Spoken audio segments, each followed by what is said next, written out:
जय गुरु। पूर्ववर्ती भिडियोरे आमे माने सेतेबेलर झियो मानंकर जीवनी शैली तथा किछि गृहशिल्पर कथा शुणिथिले। आसंतु आज आमे शुणिबा श्री श्री बड़मांकर असीम धैर्य सेवा परायणतार पराकाष्ठा, जहाँकि तांकरी मानवी तनुरे मध्य अति मानवीय लीलार एक विशेष उदाहरण स्वरूप आम समस्तंक सम्मुखरे चिरवंदनीय। आसंतु शुणिबा। श्री श्री बड़मांक चरित्र रे नारीर सबु गुण ही परिलक्षित होइछि। सी समस्तंकर माँ होई ही जेपरि एही पृथ्वी रे जन्म नेइथिले। मु छोट बेल ठारू ही आश्रम रे श्री श्री बड़मांक सानिध्य रे आसी तांकरी आचार व्यवहार देखि मुग्ध होइछि। सी कथा कुहंती कम, काम करंती बेसी। तांकरी दृष्टि थिला सर्वत्र। से जेपरि साहसी सेपरि तांकरी मनोबल, मानसिक शक्ति तांकरी अफुरंत। एपरि आत्मविश्वास सचराचर रे काहारी देखिबाकू पाई हुए नाही। तांकरी पाखरे सबु किछि हाँ ना कहिबार केबे तांकू देखा जाइनी। जेते ही विपद आसुना काहिंकी तांकू विचलित हेबार देखा जाइनी। धैर्यर सहित सेही परिस्थिति को सामना करिबार तांकू देखा जाइछि। एही समय रे विरक्त हेबार मध्य खूब कम ही देखा जाइछि। श्री श्री ठाकुर केतेबेले कौन कहि पठाइबे सेइथिपाई से सबु समय प्रस्तुत रुहंती। तांकरी गांभीर्य देखि अनेके तांकरी पाखकू जिबाकू भय करंती, किंतु जे साहस करी थरे तांकरी पाखकू जाई कथा कहि पारे से आउ कौनसी दिन ही भय पाइनी। श्री श्री बड़मांको आउ गोटे विशेष शौक थिला। से छोट पिलांक परी नाना प्रकारर गल्प शुणिबा पाई खूब ही भल पाती। सी खूब मन दे गल्प शुणती। राति रे सोइबा आगरु पावनारे बादल माँ बोली जणे विधवा माँ रोज साधना और सांत्वना को गल्प शुणाइबा पाई श्री श्री बड़मां को शोइबा घरे आसी बसी रुहंती। दुई भौणी शोइबा को आसिले सेमानंकु केते प्रकारर गल्प कुहंती। श्री श्री बड़मां मध्य सेमानंक सांगरे सोई सोई गल्प शुणती। से बादल माँ को मुहरु गल्प शुणिबा पाई खूब ही पसंद करती।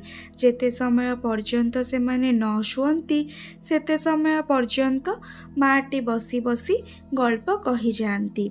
जेते बेले जानती जे से माने सोई पड़िले सेते बेले बादल माँ चली जाती।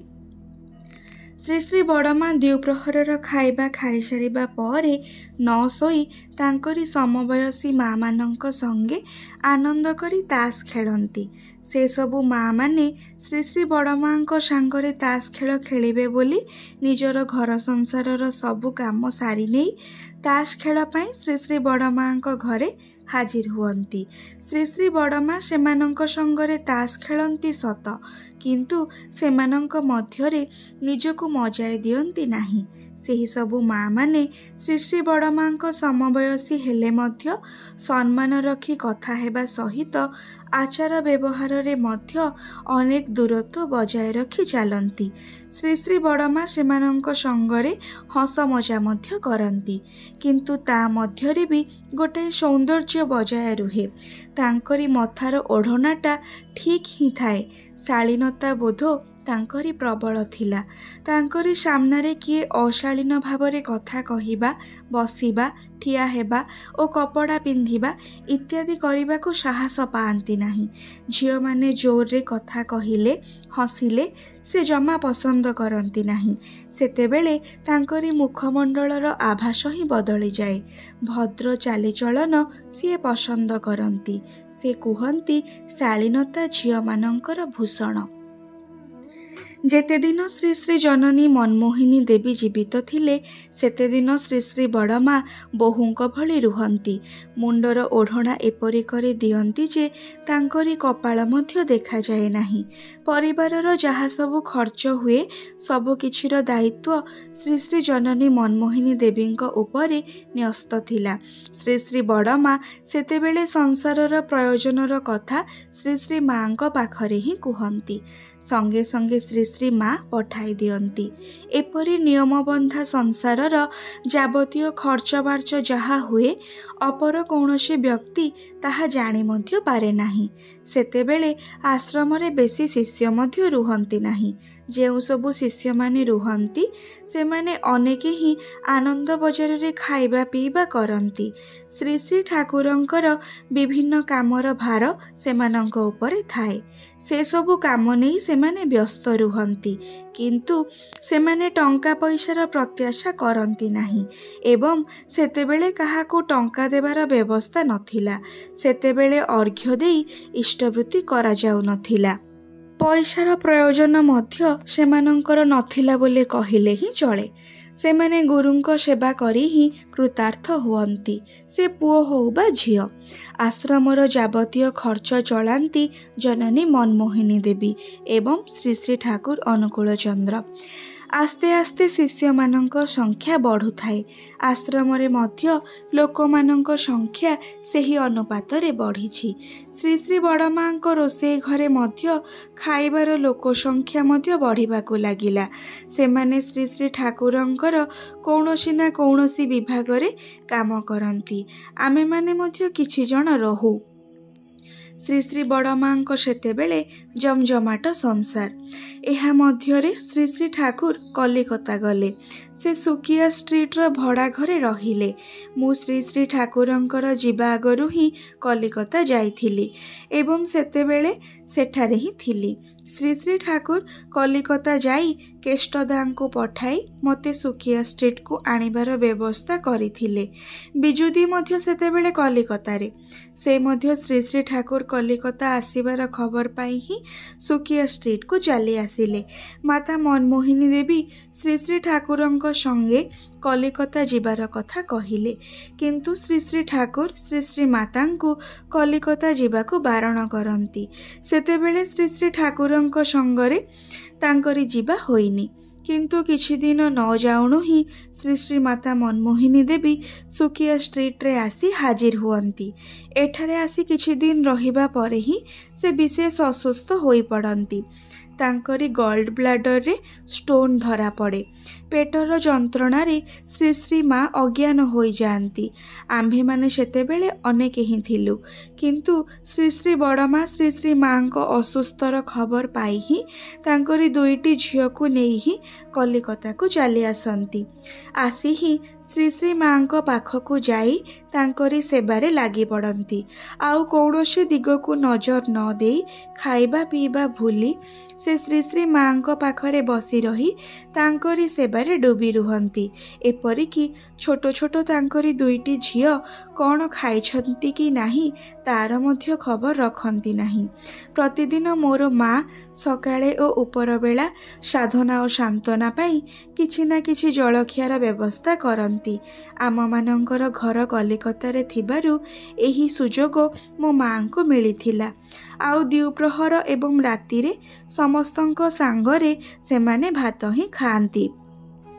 एही रूपे श्री श्री मातांकु नेई बेस किछि दिन खूब संकटर मध्य देई चलीथिला। एही अवस्थारे श्री श्री ठाकुरंको खुआइबा बेस कठिन काम। कौनसी प्रकारे मध्य तांको खुआई जाई पारे नाही। आसन रे बसंती ठीक, किंतु खाआंती नाही। अल्प किछि खाई उठी पड़ंती। एहा मध्यरे श्री श्री छोट माँ मध्य कलिकता को आसी जाइछंती। सीए आसी ही रोषेईर समस्त भार निज कांधंकु तोली नेले। श्री श्री ठाकुरंकर खाइबार व्यवस्था सीए ही करंती। श्री श्री मातांक खबर पाई जण जण करी समस्ते ही चली आसंती। खेपुदा बादलदा सेमानंकर भौणी प्रसादी देवी अमरेंद्र मणि समस्ते ही चली आसिले। समस्तंक पई रोषेई करिबा एवं सेमानंको खुआइबार भार श्री श्री छोट मांक उपरे।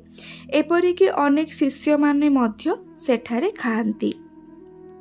आस्ते आस्ते एते लोक आसिबाकु लागिले जे सेमानंक पाई अलगा रोषेईर व्यवस्था करिबाकु हेला। एक महला घरे लावण्य दीदीर तत्वावधान रे रोषेई करिबा सेमान समस्तंकु खुआइबार भार पड़े। श्री श्री ठाकुरंकर स्नान निमंते पानी, स्नानर जाबतीय व्यवस्था करिबा, कपड़ा जामा और गामुछा ठीक रखिबा, घर और बाथरूम परिष्कार रखिबा, एही सबु काम मु करुथाए। श्री श्री ठाकुर सुकिया स्ट्रीट रे रहिबा समय रे बहु लोकमानंकर जीवा आसीबा भोर ठारू राति 10टा पर्यंत लागी रुहे। पूरा महलाटा खूब ही अपरिष्कार हुए। एही 2 महलार घरे ही श्री श्री ठाकुर रुहंती। तेणु राति 10टारे परिष्कार करिबा परे तेबे श्री श्री ठाकुरंकर खाइबार जागा करा हुए। श्री श्री ठाकुर सेतेबेले पायखाना जाआंती। एहा परे श्री श्री बड़मां को तांकु जोर करी डाकी आनी खुआइबाकु हुए, तेबे ही से खाआंती। सेमानंकर समस्तंकर खाइबा नहेबा पर्यंत आम्भे माने खाई न थाउ। श्री श्री ठाकुर परिवारर समस्तंकर खाइबा शेष हेले आम्भे माने खाई थाउ। शिष्य माने जेउ माने राति पर्यंत थांती सेमाने सबु आनंद बजार रे खांती। एही समय रे सुधा पाणीमा सुकिया स्ट्रीट रे रही रोसेईर जाबतीय जोगाड़ करती। आम मानंकर एही दुख समय रे सुधा पाणीमा रही अनेक साहाय्य करिथिले। सेही समय रे श्री श्री बड़मांकर अक्लांत सेवा और शुश्रूषा जहाँ मु देखिछि सेही कथा मने पड़ीगले एबे मध्य आश्चर्य लागे। सर्वदा श्री श्री माँ पाखरे रही एकमात्र बसी अतंद्र सेवा करिबा साधारण मनुष्यर साध्य नुह। सी मानवी हेले मध्य देवी। श्री श्री बड़मा जगतर विस्मय। श्री श्री बड़मांकर सेवा शुश्रूषारे सहानुभूतिपूर्ण दक्षतार सहित सबु करिबा जोगु आस्ते आस्ते श्री श्री माँ भल हेबाकु लागिले। श्री श्री माता मनमोहिनी देवी एलोपाथी औषध जमा खाआंती नाही। से असुस्थ थिबा समय रे होमियोपैथी चिकित्सा ही करुथिले एवं होमियोपैथी मेडिसिन ही खाआंती। गुणीन डाक्टर तांको ही चिकित्सा करुथिले। लावण्य माँ सेही डाक्टर को श्री श्री माँ को चिकित्सा पाई नहीं आसंती। सी ही माँ को चिकित्सा करिबाकु लागिले। श्री श्री माता मनमोहिनी देवी बंद घरे राति रे शोई पारंती नाही। सेइथिपाई से कलिकता को आसीबा संगे संगे श्री श्री ठाकुर तांकरी पाई घरर छात उपरे गोटिए घर करि देइथिले। सेठारे ही सी रुहंती। सेही घरे ही राति रे हठात श्री श्री माँ को पेटरे व्यथा हुए। बड़ माँ आसु आसु तांकरी 2टी झियो को नहीं सेही घरर गोटिए पाखरे रहिथिले। जेतेबेले श्री श्री माँ संपूर्ण सुस्थ हेले एवं गालिथिबा भात सिझिथिबा बिना मसला और बिना तेलरे रोसेई तरकारी खाइबाकु आरंभ करिले, सेतेबेले ही तांकु छातरे थिबा घरु ओल्हाई श्री श्री ठाकुरंको घर पाखकु अणागला। श्री श्री माँ को शरीर रे टिके टिके बल आसिला। श्री श्री माँ को जो घरे आनी रखागला से घर बेस बड़ एवं आलोकपूर्ण स्वास्थ्यकर घर। सेतेबेले मु मध्य श्री श्री माँ को कामधाम करिबारे लागिली। सेतेबेले श्री श्री माँ टिके टिके कथा मध्य कुहंती। श्री श्री बड़ माँ टिके अवसर पाइले। एही समय रे विशेष 1-2 जन लोकंकु श्री श्री माँ को घर को जीवार अनुमति दिया जाए। नेताजी सुभाष चंद्र बोस को माँ प्रभावती बोस प्रतिदिन द्विप्रहर रे खाइबा देबाकू आसंती। सांगरे तांकरी बड़ पुत्र वधू अर्थात कमला माँ सतीश बोसर स्त्री से मध्य आसंती, किंबा मझिया पुत्र वधू विभावती शरत बोस को स्त्री से आसंती। प्रभा माँ अर्थात जानकी बोस को स्त्री श्री श्री माँ को पाखरे ही स्वामी स्त्री 2 जन सत नाम रे दीक्षित हुअंती। प्रभा माँ को श्री श्री माता मनमोहिनी देवी खूब पसंद करती। द्विप्रहर रे आसी प्रभा माँ श्री श्री माँ को सांगरे नाना विषय रे आलाप आलोचना करती। बोस परिवार प्राय समस्ते ही श्री श्री माता मनमोहिनी देवी को खूब श्रद्धा भक्ति करती। आमे माने समस्ते प्रभावती माँ को बोस माँ बोली डाकू। श्री श्री ठाकुर सेतेबेले पुरी जाती। सेमाने स्वामी स्त्री सेमानंकर घर हरनाथ लॉज। सेतेबेले श्री श्री ठाकुर और ଓ ଶ୍ରୀ ଶ୍ରୀ ମାଙ୍କୁ ରହିବାକୁ ଦେଇଥିଲେ। ଶ୍ରୀଯୁକ୍ତ ଜାନକୀନାଥ ବୋଷ ଓ ଶ୍ରୀମତୀ ପ୍ରଭାବତୀ ବୋଷ ଶ୍ରୀ ଶ୍ରୀ ଠାକୁରଙ୍କୁ ଗୁରୁ ବୋଲି ଖୁବ୍ ହିଁ ଶ୍ରଦ୍ଧା ଓ ଭକ୍ତି କରନ୍ତି। ଶ୍ରୀଯୁକ୍ତ ଜାନକୀନାଥ ବୋଷଙ୍କ ବଡ଼ ପୁଅ ଶ୍ରୀ ସତୀଶ ଚନ୍ଦ୍ର ବୋଷ ଓ ତାଙ୍କରି ସ୍ତ୍ରୀ ଶ୍ରୀମତୀ କମଳା ବୋଷ ସତନାମରେ ଦୀକ୍ଷିତ ଥିଲେ। ସେମାନଙ୍କର ଏକମାତ୍ର ପୁତ୍ର ଦ୍ୱିଜେନ ବୋଷ ମଧ୍ୟ ସତନାମରେ ଦୀକ୍ଷିତ ଥିଲା। ଆଜି ପାଇଁ ଏତିକି। ପରବର୍ତ୍ତୀ ଭିଡ଼ିଓରେ ଶ୍ରୀ ଶ୍ରୀ ବଡ଼ମାଙ୍କ ସେହି ସାଂସାରିକ ଜୀବନର କିଛି ଅମୃତ ଘଟଣାବଳୀ ଶୁଣିବା। ଜୟ ଗୁରୁ।